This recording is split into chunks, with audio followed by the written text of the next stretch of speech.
नमस्कार. आज मी तुम्हाला शिळ्या पोळ्यांचा 4 ते 5 दिवस टिकणारा असा नाश्ता दाखवत आहे. त्यासाठी मी सकाळच्या शिल्लक असलेल्या पोळ्या घेतलेल्या आहे. आता सुरुवातीला आपल्याला मिक्सरच्या पॉटमध्ये 5 मिरच्या घ्यायच्या आहे आणि त्याचसोबत इथे मी अर्धी वाटी कच्चे शेंगदाणे घेतले आहे आणि थोडीशी कढीपत्त्याचे पाणी घेतलेले आहे आणि यामध्ये भरपूर कोथिंबीर घेते आहे. कोथिंबीर स्वच्छ धुवून घेतलेली आहे आणि पाणी न टाकता आपल्याला हे थोडंसं जाडसर वाटून घ्यायचं आहे. बघू शकता इतकं जाडसर मी हे वाटून घेतलेलं आहे. आता इथे मी बेसन पीठ घेतलं आहे. 1 वाटी बेसन घेतलेलं आहे आणि त्यामध्ये 2 चम्मच तांदळाचं पीठ घेते आहे आणि त्यामध्ये पाव चमचा हळद घेते आहे. अर्धा चम्मच इथे मी लाल तिखट घेतलेला आहे आणि चवीनुसार त्यामध्ये अर्धा चम्मच मीठ घेते आहे आणि 2 चम्मच इथे मी पांढरे तीळ घेते आहे. तिळामुळे खूप छान चव येते याला. आता इथे मी अर्धा चम्मच ओवा घेतला आहे आणि ओवा हातावरती क्रश करून टाकते आहे.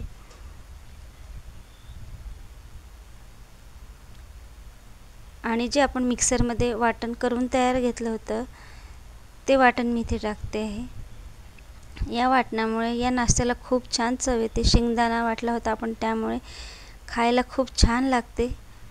आता इथे मी अर्धा निंबू पिळून घेते आहे. निंबाच्या रसामुळे नाश्त्याला छान चटपटीतपणा येईल.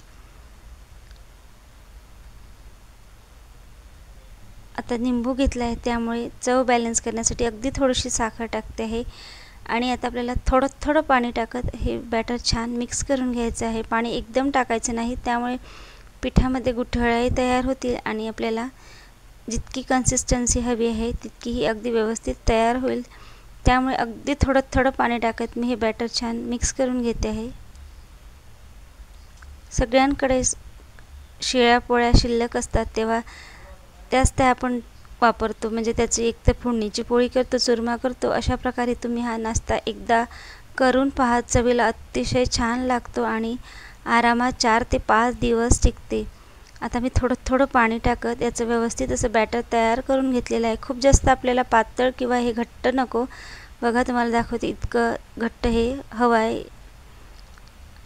आता हे आपलं पीठ तयार झालेलं आहे. ज्या शिळ्या पोळ्या मी घेतलेल्या होत्या त्यातली एक पोळी घेते आहे आणि त्यावरती हे सगळं बॅटर आपल्याला लावून घ्यायचं. व्यवस्थित सगळ्या पोळीला पसरवून घ्यायचं आहे बॅटर.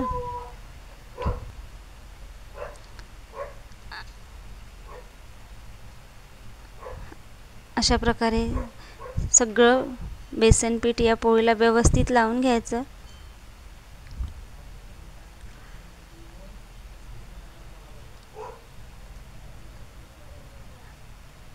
आता दाखवते मी तुम्हाला सगळं पीठ व्यवस्थित बेसन पीठ लावून घेतलेलं आहे. आता या पोळीचा रोल करून घ्यायचा आहे. अगदी घट्टच रोल केला पाहिजे असं नाही, तर व्यवस्थित रोल झाला पाहिजे.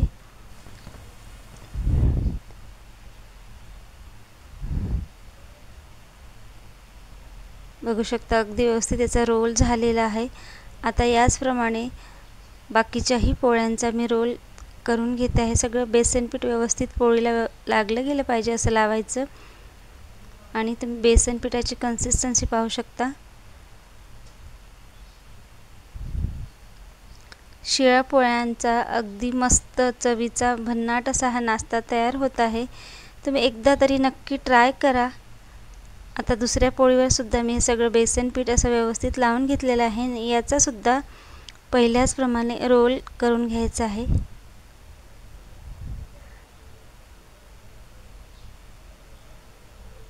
आता जे बाकीच्याही पोळ्या शिल्लक आहेत त्याचाही मी अशाच प्रमाणे रोल करून घेतलेला आहे आणि आता ह्या तिन्ही पोळ्यांवरती रोल तयार झाल्यावर जे बॅटर उरलं होतं बेसन पीठ आणि तांदळाचं ते सुद्धा लावून घ्यायचं आहे.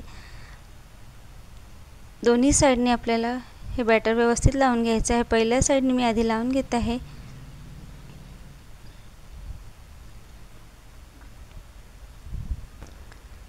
तर पहिली साईड लावून झालेली आहे.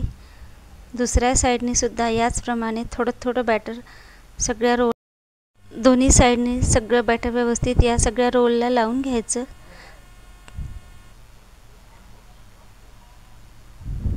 आता या पहिल्याच पोळीप्रमाणे मी दुसऱ्याही आणि तिसऱ्याही रोलला असं बॅटर लावून घेतलेलं आहे. आता इथे मी कढईमध्ये पाणी ठेवलं आहे आणि पाण्याला उकळी आली आहे. त्यामध्ये स्टँड ठेवलं आहे आणि वरती स्टीलची चाळणी ठेवली आहे. तुम्ही स्टीमरचा सुद्धा इथे वापर करू शकता. आणि जे आपण रोल तयार करून घेतले ते रोल मी यामध्ये ठेवत आहे आणि आपल्याला 15 मिनिटासाठी याला छान उकळून घ्यायचं, वाफ येऊ द्यायची आहे. सगळे रोल व्यवस्थित वाफ आले की मग नंतर त्याला थंड करायचं आहे. आता इथे गॅसची फ्लेम मी मिडियम ठेवली आहे आणि मिडियम फ्लेमवरती 15 मिनिटासाठी वाफवून घेतलेलं आहे. आता इथे आपल्याला 15 मिनिटानंतर असं बोटाने चेक करायचं. बोटाला हा रोल चिकटला नाही म्हणजे व्यवस्थित वाफवून झालेला आहे. मी गॅसची फ्लेम बंद केली आणि थंड करायला ठेवलेलं आहे. आता हे सगळे रोल व्यवस्थित थंड झालेले आहे. आता मी एका प्लेटमध्ये काढून घेते. सगळे व्यवस्थित रोल थंड झाल्यावरतीच आपल्याला हे कट करून घ्यायचे आहे. आता इथे मी ज्याप्रमाणे तुम्हाला व्हिडिओत दाखवत आहे त्याप्रमाणे याचे वड्या कट करून घेते आहे. अतिशय मस्त चवीला ह्या वड्या लागतात.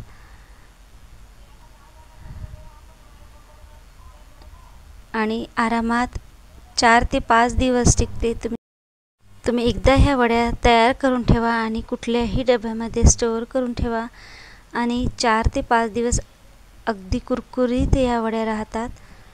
आता सगळ्या वड्या स्टीम करून झाल्यावर, थंड करून झाल्यावर, कट करून झाल्यावर आपल्याला छान कडकडीत तेलामध्ये ह्या तळून घ्यायच्या आहे. आता बघा सगळ्या वड्या छान पडलेल्या आहे. एका प्लेटमध्ये मी ह्या सगळ्या वड्या काढून घेते आहे.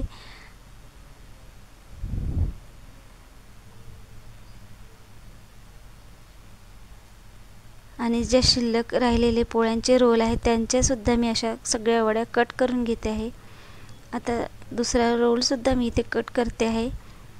आपण नेहमी शिल्लक राहिलेल्या शिळ्या पोळ्यांचा एकतर फोडणीची पोळी करतो, चुरमा करतो. अशा प्रकारे तुम्ही या शिळ्या पोळ्यांचा अशा वड्या करून पहा. चवीला अतिशय छान लागते. कारण आपण यामध्ये जो मिक्सरमध्ये जे वाटण तयार करून घेतलं होतं हिरवी मिरची, शेंगदाण्याचं, त्यामुळे या रोलला अतिशय छान चव येते. शेंगदाण्यामुळे खाताना हे रोल चवीला खूप छान लागते. ज्याप्रमाणे आपण बाकरवडी करतो अगदी त्याच चवीची ही वडी लागते. आता पहिल्याच रोलप्रमाणे मी याच्यासुद्धा अगदी व्यवस्थित या वड्या कट करून घेतल्या आहेत. त्यासुद्धा त्याच प्लेटमध्ये मी काढून घेते आहे. अगदी मस्त या वड्या तयार झालेल्या आहेत. तुम्ही बघू शकता याचा आकार किती छान आलेला आहे. आता सगळे रोल मी याचप्रमाणे कट करून घेतले आहे आणि तेल छान कडकडीत गरम करून घेतले आहे. गॅसची फ्लेम मीडियम टू हाय ठेवायची आणि मीडियम टू हाय फ्लेमवरती आपल्याला या सगळ्या वड्या कुरकुरीत होईपर्यंत तळून घ्यायच्या आहे. एक एक करून मी सगळ्या वड्या यामध्ये टाकून घेते आहे. जितक्या या पॅनमध्ये बसतंय तितकी मी या सगळ्या वड्या एकसाथ तळून घेणार आहे.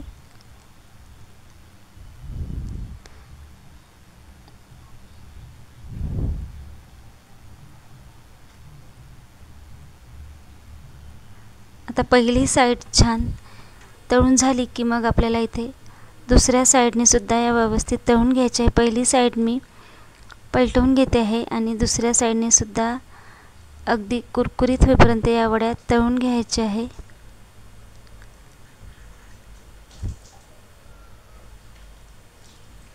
तुम्ही सुद्धा अशा प्रमाणे शिळ्या पोळ्यांच्या या वड्या एकदा तरी नक्की ट्राय करा. अतिशय चवीला छान लागतात.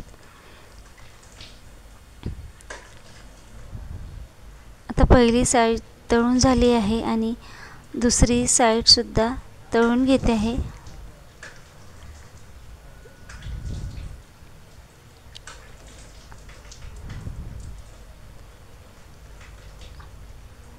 मीडियम फ्लेमवरती या वड्या तळून झालेल्या आहे. पहिल्या वड्या मी तळून घेतल्या आहे आणि शिल्लक राहिलेल्या वड्यासुद्धा याचप्रमाणे तळून घेते आहे. तुम्हाला आजचा ह्या शिळ्या पोळ्यांचा नाश्ता कसा वाटला? जर आवडला तर व्हिडिओला लाईक करा आणि कसा वाटला ते कमेंट करून नक्की सांगा. आणि एकदा तरी शिळ्या पोळ्यांच्या ह्या वड्या करून पहा. आरामात 4 ते 5 दिवस कुठल्याही डब्यामध्ये तुम्ही स्टोअर करून ठेवू शकता. कुणीच म्हणणार नाही की ह्या शिळ्या पोळ्यांपासून तयार केलेल्या वड्या आहे. चवीला अतिशय छान लागतात आणि याचा आकार, रंग बघू शकता, अतिशय छान आलेला आहे.